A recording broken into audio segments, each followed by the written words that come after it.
Western philosophy. And they can do it better because they can make it less Japanese. Mm-hmm. Yeah, that's the idea. Does it go back to Austin's thesis? Actually, that's a really big fucking thing that bugged the shit out of me when they were talking about DMC originally, because when they're doing the reviews with Tamima Twanades of Ninja Theory, and he was always talking about oh yeah, we're gonna make Dante totally cool for the Western audience, and we were comparing the Japanese Dante and all these Western scenes, they had. I'm not even kidding you with this. They had a comparison that took a scene from Fight Club, and then they copy-pasted Devil May Cry 4 Dante into it, and they were like, this totally doesn't fit, compared to, DMC Dante, who totally fucking fits into everything, so they copy-paste, so it's a different thing. I'm just like... Is this compatible with Fight Club, yes or no? I feel so uncomfortable with this. And watch them not understand Fight Club. And, not even the fact that they just the fact that they took this idea and thought that, yeah, this is okay, that's not even that, because that's just, the pure absurdity. But it really gets me that they go, oh, here's a design that's very clearly Japanese influence. Let's slap this in an American product and be like, oh, those things totally don't jive together, so this is why we're changing it. And that really gets me, because it's not only does that itself, inherently homogenize what you're doing in the first place, but how fucking boring can you be to go, oh, this doesn't fit, so we're gonna change it for this specific audience. It's not even a thing where it's oh, because honestly, if you like Devil May Cry as a series, DMC is not gonna get you, because they were so clearly not aiming for the Devil May Cry crowd. Even especially with all the in-jokes and stuff, there's this joke in mission 2 or 3 after you get your coat back and whatever, after all the dumb shit, and then you get a fucking mop head that flies on your head, and it lands in such a perfect way that it looks like the Devil May Cry 1 Dante hairstyle. It's that was almost funny. I remember that scene. But then It's not... then Dante's not in a million years, and then he takes it off, and it's well, first of all, not only are you shitting in the mouths of the original Devil May Cry fans, but you also included a DLC outfit that makes you look like Devil May Cry 3 Dante anyways. So it's you because couldn't even people stick hated to your you. guns on your joke. You were oh, we got this really funny joke, but we're not gonna keep it because people are definitely gonna get upset. So here's DLC that lets you do the exact same thing that we know that you fucking want to do in the first place. It's this thing with AAA games, with this thing where they're never really able to stick to guns. They're not really able to keep being consistent on what they want to say. Two things. It's we have a message for you, and that message that we don't give a fuck. But also, we really give. So can you please do this thing for us, and we're gonna make sure that you do give a fuck, because we're gonna make sure everything's exactly the same as it was. But it doesn't look the same, so it's different. This is the thing. This is the thing with BioShock Infinite that I didn't get a chance to know before. This thing, like we talk about games being pretentious. I mentioned also is that BioShock Infinite. It's interesting. No one knows this. BioShock Infinite is a very pretentious game. It is a very, very pretentious game. It tries so hard to push the message that it puts no effort into building. Puts no effort into actually pushing it. Yet I feel that parts of that game, I feel BioShock Infinite is showing Terminator at me, but it's showing subliminal messages of a Van Gogh painting. It's just flashing a Van Gogh painting. Does anybody remember the original BioShock Infinite trailers? It's just I remember those. Yeah, because those were the shit. I've never given a shit about BioShock, but the Infinite trailers that originally launched got me really interested in the game. And then the actual game came out, and I was oh, so it's exactly the same as every other AAA story where it's they give you something cool and they take it away from you. So it's just this freaking thing where it tries so hard to convince you that it's anything more than a shooter, but it's not. It really is just a very blind thing. Yet it tries so hard to convince you it's not, and it's kind of pathetic to watch. It's really sad. It's you can see all the effort. You can see all the effort they put in the game, but it's so misplaced in all of the wrong areas that it hurts. It really does. Yeah. Is Austin there? I'm right here. Okay, I was wondering. Okay, because I disconnected for a second. I wasn't sure if everyone was around or something, but. Yeah, but you almost had something, but something stopped you from having it. That's the case with those games like that. I think in Bioshock Infinite, I don't think it was close to it. I just think that thing was just a, it's just You know what? it's just Honestly, it's a if sad we game. got to see, the thing about AAA development is that they always keep everything under wraps for a really long time.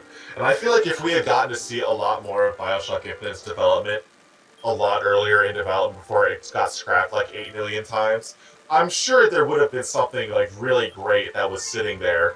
But But like, but all the stuff that they had to cut just to make it, you know, tolerable, just like in a way where it's like, hey, we can actually release this now. It's like, I don't think you should have. at the same time, we saw the cracks, right? Yeah. There were reports of the people moving out, the weird industry shifts, and of course, the total dissolve of Irrational like a few months later, right? So we saw Yeah, and the it's like, cracks did come out, like we saw a bit of that, so we know something happened. Like it's so freaky to know that we know something happened there, you know. yeah, And there's shit, so many things that happen like during it's so Bioshock scary Infinite. to think about it, like But at the you know. same time, I don't have any sympathy for it. Like the industry is the way that it is because of just how exploitative it is. Yeah. And like when it comes to situations like Bioshock Infinite, where it's like you see a really cool game and you know eventually exploitation is probably just gonna ruin it and turn it into exactly what we fucking got when the game came out. Can I? And it's like this process is just gonna keep on repeating itself in AAA because there's just like the people who are producing the games don't know what they're doing, or they want to do it a certain way and they don't want to hear anything else, and the people who have the money want to make sure that it's done a certain way, and then it just ends up like there's a reason that fewer and fewer people are giving a shit about AAA gaming, and it's because they know what's coming at this point. They know it's going to be the exact same cycle. So I mean, I've said before, right, about especially what happened with Zoe Quinn and that freaking reality TV show. I Holy still haven't shit, gotten right? through that But whole story. If you could give me the condensed version, that'd be great. I don't think it's too long, but it's worth reading. It definitely is. But one It's of the a journey. It's one of those things where it's like it doesn't take that long to read. Man. It'll take like 5 minutes to read, but like when you read it, it feels like you've been reading it for like days. Yeah, Like you feel like you're like watching this shit unfold. Like you can actually see all the events like happening and like all these reactions and stuff like that. It's amazing like how big of a train wreck it is, and it's so indicative of how like the games industry and the games community in general like thinks about itself. Yeah, Like shit like that, exactly. Like all the like you keep on like people always joke about like Mountain Dew and Doritos and shit like that, but it's like It's but then real. you get put into a situation where you literally can only drink Mountain Dew when you're on the camera, and you go, hold up, something is wrong here. Something's not right. Yeah, so I mean, first of all, yeah, so Jay Run does a really good job with that, but also it's also this thing too where I talked before about how the games industry, whether it's indie or AAA, are constantly victims of this executive culture, right? Well, there are so many stories about just like complete like just disastrous development projects in AAA have mostly just because it's just ignorant executive class, ignorant producers, ignorant CEOs and execs of companies who had way too much power in development, who were just making really terrible decisions, who weren't listening to the developers that were there. This is just a common thing that happens in AAA. So yeah, it's a lot of the problem is actually executive culture. If we actually look at those things, and we see that in culture too.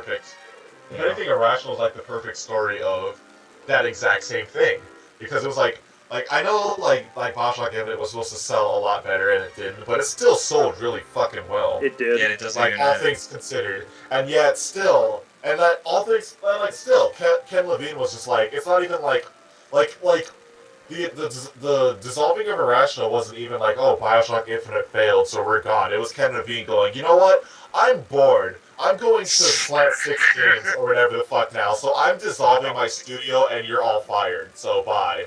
But don't worry about it because I have another game in the works that you can all get hyped up, and it's just like, no, fuck you. You just fired like so many people who worked their asses off on your shitty game that didn't work out, and now you're punishing them, and you're telling us to get excited about your new project. Like, fuck you. Eat shit. It's pretty despicable, honestly. Can I tell a story? Yeah, totally. Let me pause the game real quick because this is kind of astounding. All right, we're getting into. No, I have to check my Twitter interactions to actually see it. I tweeted at Ken Levine recently. I didn't expect him to respond, but as it turns out, as it turns out, he kind of responds to a lot of people. Like most of his tweets are responses to other people. Oh yeah, that's true. I used to follow him before. Yeah, I used to follow him before. I used to be like a person who was into game industry shit. Okay. I hear you with that. I used to follow Clippy B. I still follow Cliffy B. I need to stop that. The thing about Cliffy B is that a lot of the times I feel like I can't bring him. I can't bring up Cliffy B or like anything he's worked on without getting flack for it. But like I have to be honest when I say that a lot of like what Cliffy B has said in the past and like I love Gears of War. I don't care what anybody says. Gears of War is an incredibly fun game that has a lot of depth to it and it requires like a lot of like learning before you become good at it. It's really well designed from like head to toe.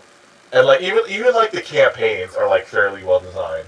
But it's like it's one of those things where it's like I feel like if I talk about like some of the stuff that Cliffy B has said in the past that has actually like inspired me to do like all the stuff that I'm doing now, people will be like, oh well, you took influence from Cliffy B once, so that means you must be a Cliffy B fan, and every time you say something good about Cliffy B, it must be because you fucking love it. I'm just like, no, Cliffy B is a fucking dickhead, but I have definitely gotten some insight from him, just like many game developers have gotten insight from fucking like Kojima and stuff like that, even though Metal Gear Solid 5 exists.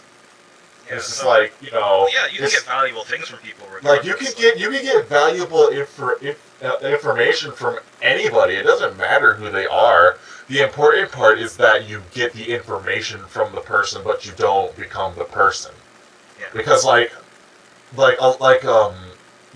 still, like even nowadays, like Cliffy B will every once in a while say something and I'll be like, yeah, I agree with that. But it's not going to be like, hey, Cliffy B is really smart and he said this smart thing. It's like, no, it's just like, he said a thing, I agreed with it. Maybe it helped me out, maybe it didn't. Who gives a shit? Like, ultimately, like, whether or not Cliffy B has helped me, like, with game development stuff doesn't matter because, like, either way, I would be making the stuff that I'm making. But, I get influence from all corners of game development. It doesn't matter who it's coming from. Like for the most part, I think everybody has some kind of insight about game development that's useful. Because game development as a form is fluid. There's no one way to do a single thing. That's why the community itself has become so flourishing in the last year or two, because people are starting to realize there's no one way to do a thing. There's just many different ways that you can tackle a certain situation. And a lot of that is exactly why I get so much enjoyment out of game development, because it's not something that you approach the exact same way every single time. And when you do approach it the exact same way every single time, it's completely obvious in the way your games are designed. Case in point, Call of Duty nowadays. Because Modern Warfare 1 was a great fantastic. game. Modern Warfare 1, I would say, ruined first-person shooters because of how good it is. Yep. Because now every first-person shooter wants to be Modern Warfare 1. And then you have games like Modern Warfare 3, where it's like, oh, this is a sequel, so why is it not better? Why is it just aping off of the same thing? I would say that Modern Warfare 1 is good to a point, but I also say, especially I say for Gears of War as well, is that I say it's good, but only to an extent. I say that Modern Warfare 1 provided a formula. It provided a working formula that works. It works to what it does, and it's something that's easily understood to do. So Gears of War is also a sort of formula game, right? It's like the Save the Cat of video games. Save the Cat is a book about screenwriting where if you just do A, B, C, and D, you can do it. Right? You put some cover shooting, you put some certain characters, then you can make a Gears of War like you can make a system work, and Modern Warfare did that too. So it's weird because Modern Warfare is kind of impressive in a certain way, but it also provided a weird kind of like do this A-B thing formula in itself that actually kind of ruined games in a lot of ways. The thing about Modern Warfare is that it does that kind of formula, but it does it in like such a way, and it's like so aware of the formula it's using that it can push like its content in such a strong way that makes it impact a lot better than other first-person shooters. And that's what people, especially in game development, don't get. They don't get that it's not the existence that makes it good. It's the fact that it was done well. And that's what really separates good games from great games. And that's why Modern Warfare and